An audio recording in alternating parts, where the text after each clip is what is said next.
Today we're going to prove that the integral of 1 over 1 plus x squared equals arctangent of x plus c. Let's understand this step by step. The key to understanding this integral is to first recognize that the derivative of arctangent of x is 1 over 1 plus x squared. Let's see why this is true by looking at the derivative. To prove this integral, we'll use trigonometric substitution. Let x equal tangent of theta. This means theta equals arctangent of x. When we make this substitution, we need to find dx. Taking the derivative of x equals tangent theta with respect to theta, we get dx equals secant squared theta d theta. Now, let's recall a key trigonometric identity.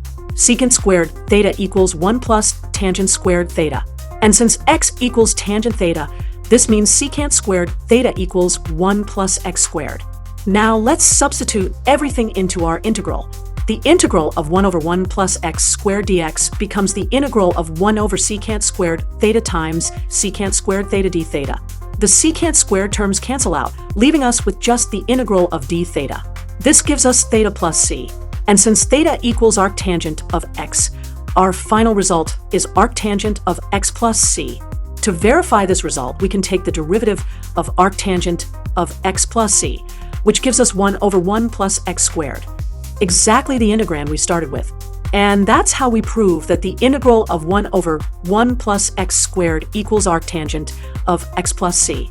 This is a fundamental integral in calculus that you'll use often.